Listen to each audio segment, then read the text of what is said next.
لیکن ایک بڑی خوبصورت بات ہے، نبی کریم صلی اللہ علیہ وسلم نے فرمایا بلغوا انی ولو کان آیا او کما قال رسول اللہ صلی اللہ علیہ وسلم، فرمایا میری طرف سے آگے پہنچا دو.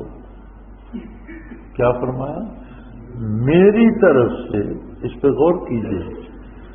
حضور نے فرمایا میرے قاصد بن جاؤ، میرا پیغام پہنچا دو. ہاں میرا ایک جملہ تمہارے پاس ہے وہ آگے پہنچا دو. تو ایک درجے میں تو بارگاہ رسالت کا قاصد وہ بھی بن گیا. تو یہ تو ہم سب کے لیے ہے، یہ تو ہم سب کر سکتے ہیں. یار لوگ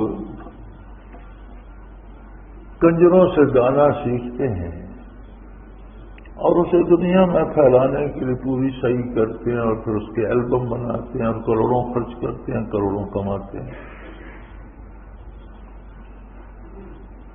شعبدہ باز شعبدہ سیکھتے ہیں، پھر دنیا میں تماشے دکھاتے ہیں اور دنیا میں پھیلاتے ہیں. بندے مومن کو اللہ اور اللہ کے رسول کی بات پہنچے تو وہ آگے نہ پہنچائے، کیا بات.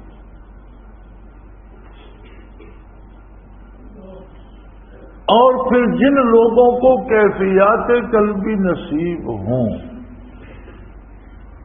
وہ دوسروں کو نہ پہنچائے. دوسرے نہیں مانیں گے، نہ مانیں، مذاق اڑائیں گے، اڑا لیں، تھپڑ مار دیں گے، مار لیں، صبر کریں گے، لیکن بات پہنچائیں گے. پہنچانے والا بارگاہ رسالت کا قاصد بن جائے. تو کیسی عجیب بات ہے. ہمیں کیوں جھجک آتی ہے کہ ہم کسی سے ذکر نہ کریں؟ جی اللہ اللہ کرنی چاہیے، برکات نبوت ہیں، برکات نبوت حاصل کرنی چاہیے. واقعی ہم نہیں کرتے. میں نے ایسے ساتھی دیکھے جو ساری عمر ذکر کرتے رہتے ہیں لیکن بیوی بچوں کو بھی نہیں بتاتے، بہن بھائیوں کو نہیں بتاتے. یار نہ مانیں گے، بتاؤ تو صحیح.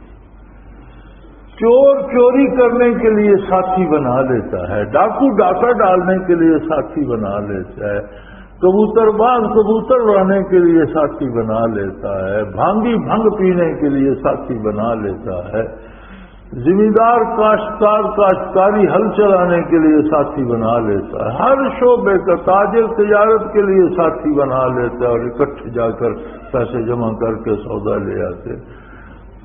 ہر شعبے کا بندہ اپنے ساتھ ساتھی بنا لیتا ہے. اللہ اللہ والوں سے نہیں بنتے. اور اگر ہم واقعی اس منصب کو، اس بات کو سمجھیں تو ایک سال میں اگر ہم ایک بندہ بھی ساتھ میں لا لیں تو ہمارا اگلا اجتماع اس سے 2 گنا ہو. ہے نا بات؟ تو بھائی صرف تقریر کرنا اور تقریر سننا اور چلے جانا یہ تو کوئی بات نہ. نشستن دو گفتن دو برخاستن. آپ نے کہہ دیا حضرت کا بیان بہت خوبصورت تھا، حضرت بھی خوش ہو گئے، میں نے بڑی بات ہے، یہ کوئی بات نہیں. باتیں نہ کسی حضرت کی ہیں نہ کسی حضرت کے باپ کی ہیں، باتیں اللہ کی ہیں، اللہ کے رسول کی ہیں. خوبصورت تو ہوں گی، میٹھی بھی ہوں گی، لذت بھی ہوگی، لیکن ہمیں اس سے کیا حاصل ہوا؟ فرمایا رسول اللہ صلی اللہ علیہ وسلم نے کہ اللہ کا ذکر کرو، اس طرح سے کرو حتی یقولون انہ لمجنون او کما قال رسول اللہ صلی اللہ علیہ وسلم، کہ لوگ کہیں پاگل ہو گیا. یار کوئی خدا کے لیے بھی پاگل بن جائے. اپنی دنیا کے لیے تو ہر کوئی پاگل کہلوا لیتا ہے. چمٹ جاتے ہیں بندے کو میری یہ درخواست منظور کرا دو، مجھے یہ نوکری. وہ کہتا ہے تو پاگل ہے، یہ مجھ سے نہیں ہو سکتا.